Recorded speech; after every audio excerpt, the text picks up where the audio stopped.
afternoon, Junior Master Gardeners.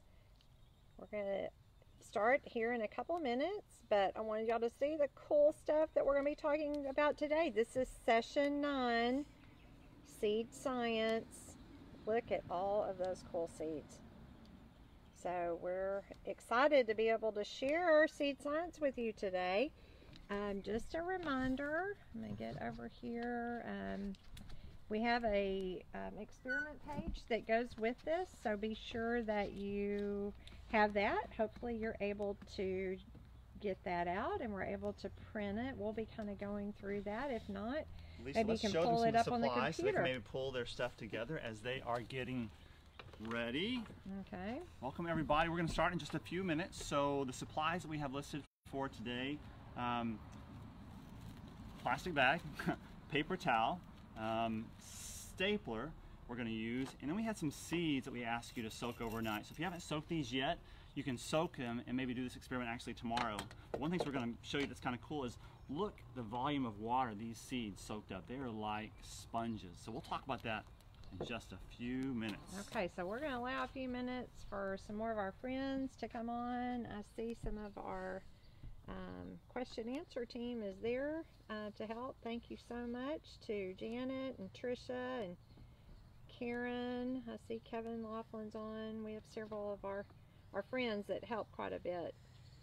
And if you haven't already, click the like and share on Facebook. And if you're an elementary school student joining us, comment from what city and state and what grade you're joining us from. We want to know where you're from, and like Ellie said, the great way for you to be able to share with other people to find out this group is meeting is clicking like and share on Facebook. Tia and Clara from Ithaca, New York. Welcome.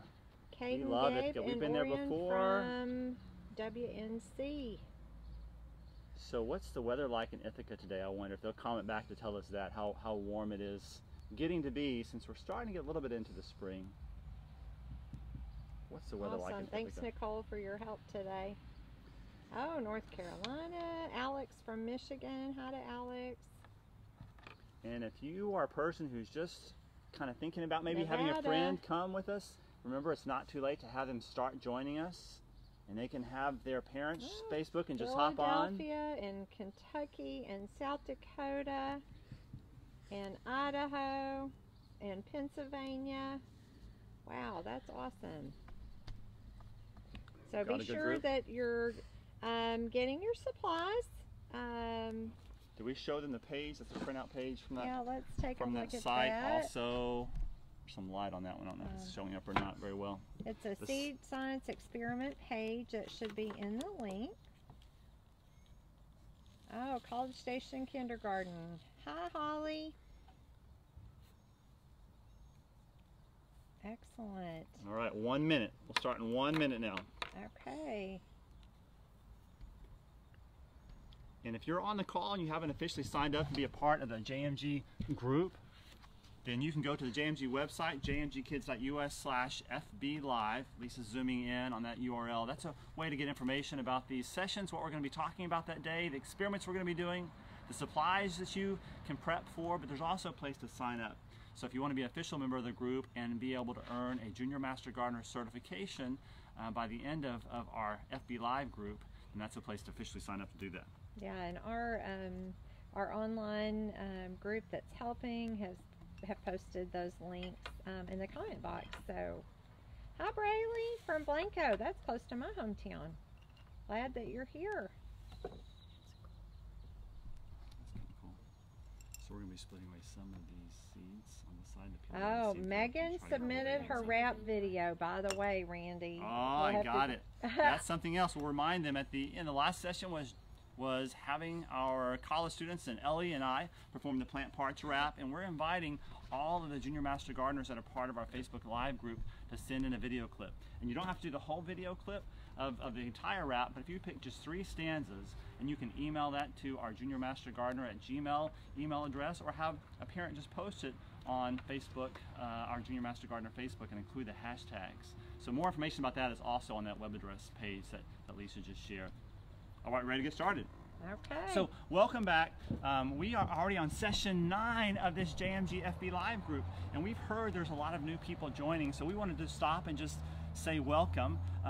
If you are new to this group, we are part of the Junior Master Gardener program. Junior Master Gardener is an international youth garden program. It is headquartered at Texas A&M AgriLife Extension, but it's really managed across the country by all our land-grant university partners. Some of those are on the call today. Do we know who's on our call? From which states are represented on the call today? Well, we've got a couple that are there. There's several. So we have some of our state coordinators that are with us too. So we just want to welcome you. We love that you're a part of this group. We love that you are part of the largest national Junior Master Gardener group that we have. In the history, you guys are the largest group. What are you going to say? In the last couple of weeks, we've talked about monocots and dicots, and we've talked about plants from the Plants Part wraps on Tuesday, and today we're going to be talking about a classic seed experiment. We're going to be doing a cool classic seed experiment. So I want to see, last time I challenged to see who was the first 5 people could answer my question. My challenge today was, see who can comment on this first. My first 5 is, what is the job of a seed? Last week we talked about all seed parts have different functions. They are part of a plant system and they all have a special job to do. So what is the job of the seed? I want to see who can be the first 5 people to answer that question with us. Okay. So the job of a seed. Last week, or Tuesday, Randy talked about the jobs of all the different parts of the plant. Today we're really focusing in on the seed. So real quickly, Lisa, let's just show them again our supplies. In a few minutes, we're going to need our soaked seeds. We're going to need a stapler, a sealable bag. We're going to need a paper towel. See, to start the plant, to grow food. Oh, some good answers already coming in. We'll come back to that question. Several people say, what are your names? Randy, you better introduce yourself. I didn't introduce myself. My name is Randy C. Graves. I am the curriculum coordinator for Junior Master Gardener. So my job is to help develop content for the JMG program, but the member of our group that's with you as a Junior Master Gardener is? My name is Ellie. This is my daughter Ellie. She's a part of the JMG group all with us. And so we're glad on camera is Lisa Whittlesey. She is behind the camera with us. And she's going to be doing our next session for us as well. So to get started today with our experiment about seeds, I wanted to first kind of talk about the seed parts. To reproduce, to make food. Yeah. They're making some good answers. You're getting all sorts of Okay, examples. so before we talk about seeds, we want to talk about the parts, and we'll kind of show you some cool visuals of this, but we want to get started with some things that you know. The 3 main parts of a seed that we're going to see in just a few minutes is the seed coat, and that's the outside edge of the seed that you see in my picture here. The cotyledon, it's pronounced cotyledon, that's the middle part of the seed. Those are the 2 main parts of the seed, probably what you have on yours, and that is what we call our lunchbox, and we'll talk about why that's the lunchbox of a seed in just a few minutes. And probably the most important part really is the embryo, and you can see our baby. That's the baby of the seed. So we talk about 3 main parts of the seed coat, the cotyledon, and the embryo, which is the baby of the plant. So we'll see those in just a few minutes. And before we get started, scroll up and like and share on our JMG Facebook page. Like and share at the top of the page. So do that right now as we kind of get started. So we've got some cool things to share with you, and I showed you this before we officially got started. One of our items that we're going to use today is our seeds, and so I wanted to show you the difference. And what's really special about these 2 seeds is I used this. I love experimenting with this. This is a 15 bean soup mix. I like it because there's a variety of different types of seeds that are there. So we put the same volume of these seeds in both of these jars, except one we allowed to soak overnight. And look at the difference in volume. Here, hold it up where I can see it a little more low. All right, do y'all see the difference? Look how much water those seeds absorb. So those lunch boxes, that portion of the seed that is the cotyledon, those are like sponges that absorb water, and that really kind of starts the seed to begin the process of growing. But you see how much water it absorbs. And so we're going to look at these dried seeds. We're really spending more time today on the seeds that absorb the water. So to see them up close as well, Lisa, we'll dump out the wet, soaked up seeds on one side. And again, I'll put some dried seeds on the other side.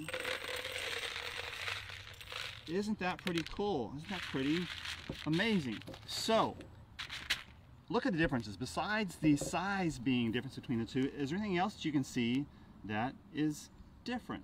Sometimes I know if you look at things really kind of closely, you'll see that some of the seeds, as the coats come off, they get kind of wrinkly, and the coats come off really easy. Sometimes you have to peel them. So here's our first challenge for you, is we're going to try to peel off a coat. And really it's easier for the larger seeds, but you can do this for the smaller seeds as well. And see if you can do this. Start peeling away the coat. And Ellie, I'll let you grab one too. These are the Lima beans that we're using. These are the bigger seeds in my mix. I'm going to do the same thing for maybe one of my pinto beans. I bet most people have access to some pinto beans, and those coats will peel away pretty easily. And the cool thing about this is when I peel the coat away, it lets me see the other parts a little bit more easily. And Lisa, I'll lay these parts down in front here. First, the pinto bean is a smaller seed, and we'll lay them side by side. And we'll do the same thing for the lima bean. And here's a part of the coat, and here's the lima bean seeds that you see there. You want me to look at with my thing? Let's see if you can zoom in and see. I think between these that we just pulled apart, really this one pinto bean has a great visual of what that embryo I have looks a little, like. let's see if I can get it to, I may do it on this one, Randy, because I'm in a little better place. Let me push this guy over here, and it may be the same, but let's see if that one gives a good visual. Y'all hang with me. Okay. Well, here's a cool one too. At least I'll add another one to our list of the kidney bean. That little embryo. It's kind of hard to see, and really in those examples, the embryo I'm trying and to the put cotyledons are a kind of the same color. magnifier over it. Is it working? Do y'all see that? Can y'all see the little embryo? That's the little baby plant that's in there. Okay. There, you can see it on this one as well. Do y'all see that? And then this one actually shows it when it's starting to sprout. That's kind of crazy. All right.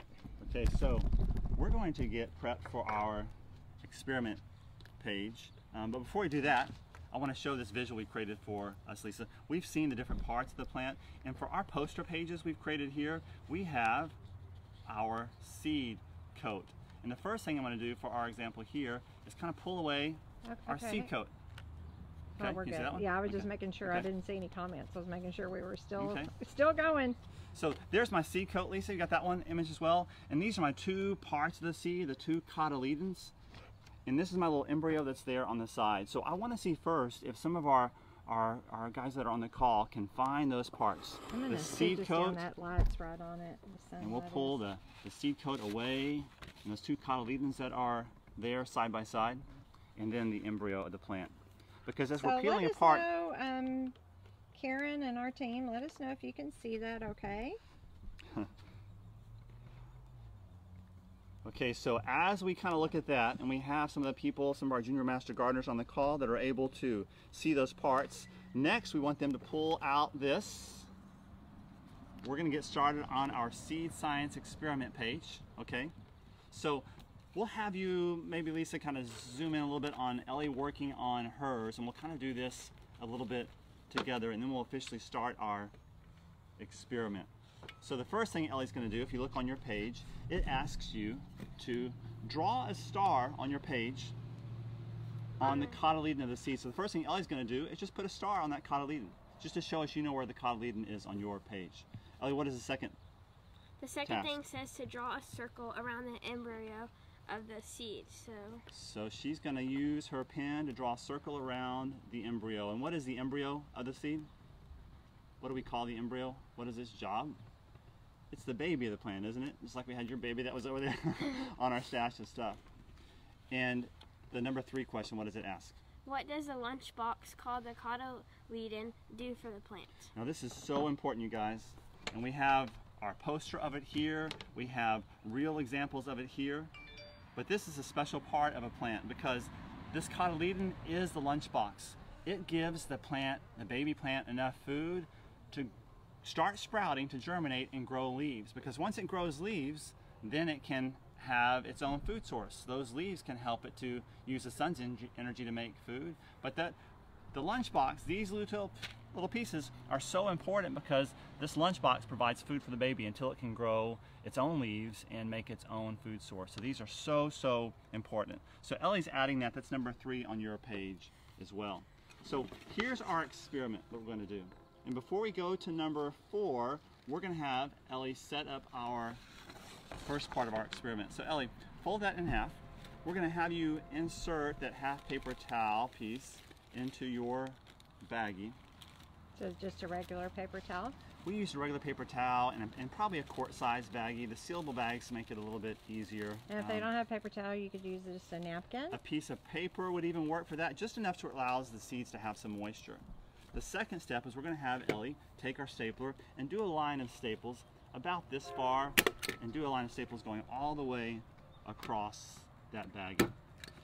Because that's going to be where our seed is going to rest. We don't want it to sit in the water at the bottom, we want it to rest on that layer of those staples, okay, at the top. So, Ellie's going to hold it up, show the front part of that. Then we're going to have her add a seed and then an embryo. So here's a good example of one, Ellie, let me see here. This one's actually kind of popped out a little bit. So here's what we'll have her do. We'll have her take this seed, that is the entire seed. It has the seed coat, it has the cotyledons, and it has the embryo inside there. So we're going to put him inside, just resting it on. Is that one already soaked? That one's already soaked as well from the same pile of seeds that soaked overnight. This one, go ahead and just very carefully, we'll separate that seed, Ellie, and see if we can take the little embryo apart from him. That embryo's already popped out a little bit, so you may be able to just kind of even pick him off the side there, because we want to very carefully remove the cotyledons from that embryo, because our question that we're going to be asking, and this is question number 4 on the page, is what do you think will happen? Both of these have baby plants. This is baby plant by itself, but this is a baby plant with its cotyledons, with its lunchbox. So the question we'll ask Ellie is, what do you think is going to happen if we remove the cotyledons?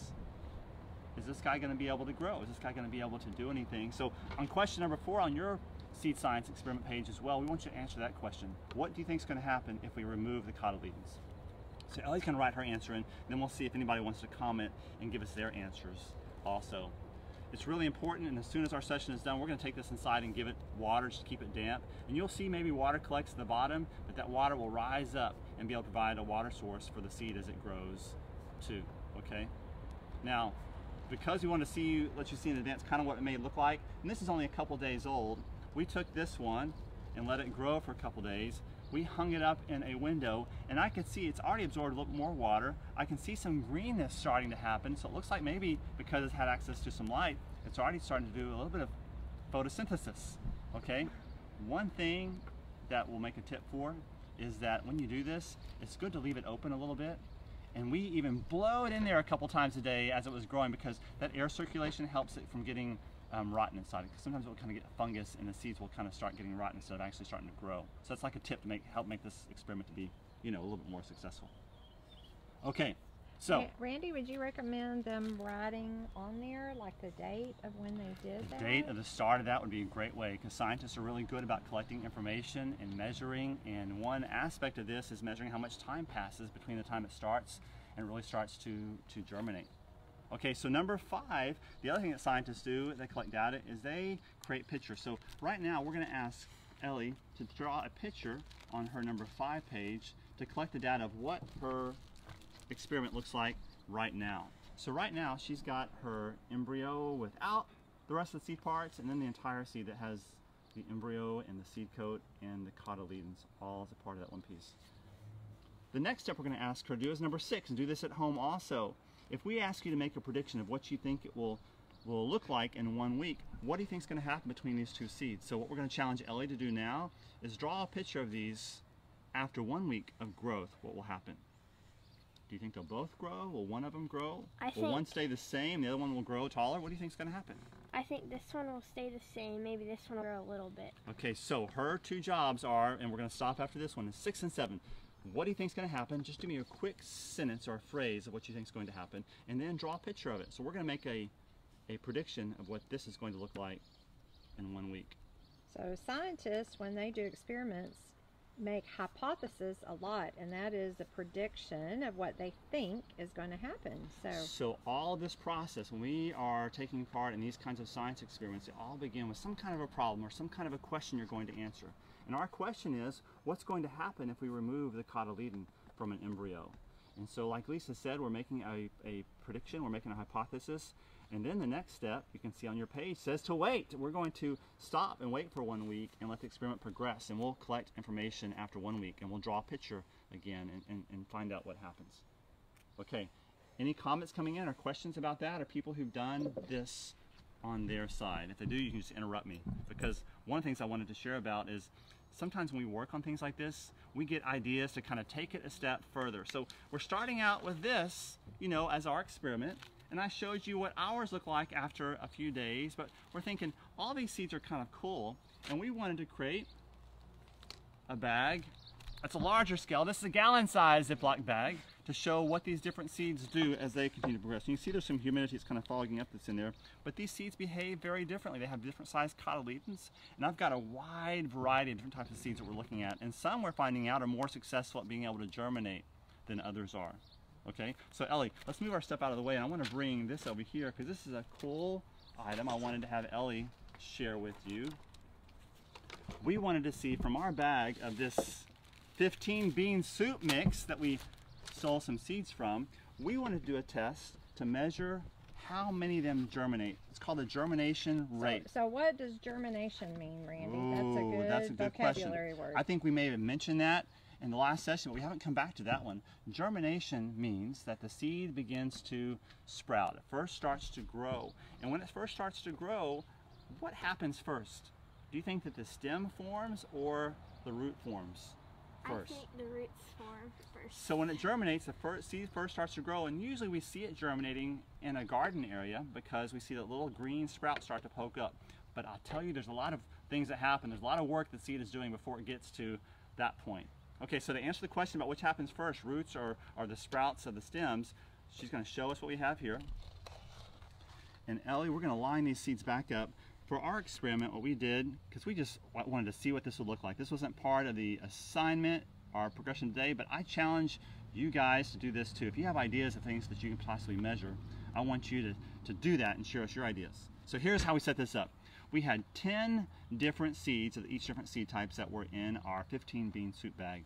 So you had 6 different seeds and 10 of each seed? Yes, and so we picked the ones that were really probably the most successful germinators from that 15 list that was there. Okay, so here's what's interesting is, did every single one of them germinate? And you can look pretty quickly, a lot of them did, and to be honest, more did than I thought that they would. But there were some that weren't very successful at all. So here's what we're going to do.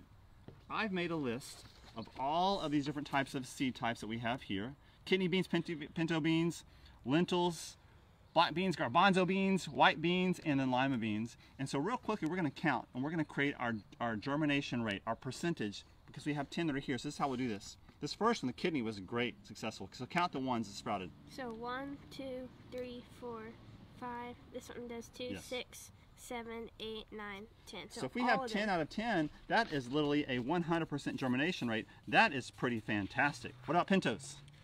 1, 2, 3. Doesn't look like this one started. So 4, 5, 6, 7, 8, 9. Okay, so this one is a 90% germination rate. 9 out of 10 is 90%. These are the lentil beans, and I can take a quick glance at this, and I see only one didn't germinate there, so we have 9 out of 10 here. So our lentil beans is the same thing as a germination rate of 90%. That's pretty fantastic. Black beans, same thing? All but one. Oh, all but one. 90% for black beans also. Okay, what about my garbanzo beans? Looks like for this one we have 2 that haven't. So this one and this one right here. Isn't it cool how these look so differently? At least if we compare the black beans to the garbanzo beans, black beans send out these little side roots, and the garbanzo beans seem like they have that one main root they invest in. Because last time we talked about different types of root systems too, and you can see some of that early on with the seeds. So garbanzo beans, what do we say? 90% also? 80%. 80%. For these. And Also then 8 of 10.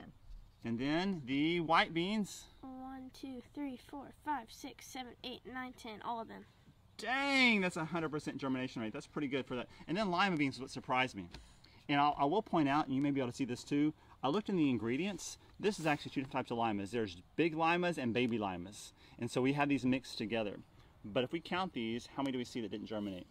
Or did germinate, I'm sorry. 1, this one did. 2, 3, 4. 4, maybe 5. Maybe, is that one? just maybe a little bit. I'm going to give him the benefit of the doubt and say 50%. 50%. So part of what we've seen, and we've done this before too, the lima beans don't have as much success, and I wonder if there's more chances of them kind of having this little fungus that kind of pops out. So really, if you're doing this experiment with some lima beans, really kind of open up that bag and let the air flow through there as well. Okay, one more thing I wanted to share before we stop is a cool idea that we had. If your parents will let you, take an old CD case, if they happen to have an old CD that's still in a cabinet somewhere, this is a great root view for being able to see those seeds grow. I'm holding mine upside down. And as it grows, we'll make sure this has enough moisture that's in there. But it's kind of cool how we can watch that over time progress and grow through that space. So hold it up, Ellie, where I can see it from the side profile too, so you see how thin it is. Yeah, so it's just an old So a seedy handful base. of soil, this is just potting soil, and put a seed that was inside and let it start to grow. So this is what we're talking about. Our hashtag for the day is JMG Seed Science. So if you did our experiment, we want to see you working on that and posting the results. But if you have some kind of cool ideas and you have different ways you're going to measure how things germinate or how they grow, if it's not even one of the things that we've shown here, we want you to share that with us as well, because we get ideas from you. So that'd be kind of a cool way for us to share with each other. One thing on germination rate, if you guys are planting in your gardens, the seed packet is often a really good source of information. And sometimes it gives you germination rates on there. Typically, the older the seeds are, sometimes the lower the germination rate is over time. So that's why it's always good to have fresh seed. And we made the mistake, we have a garage, it gets really hot in the garage during the summer, and had a box of seeds, and really pretty much killed out all the seeds of being in the summer when it's 100 degrees out in the heat. So the temperature can be a part of that. Also, we've seen if seeds, a packet is allowed to get kind of moist and then it dries up again, sometimes that will reduce your germination rate quite a bit. Okay, any other thoughts or questions or comments? And we'll come back to the question we asked at the beginning is, what was the main job of a seed?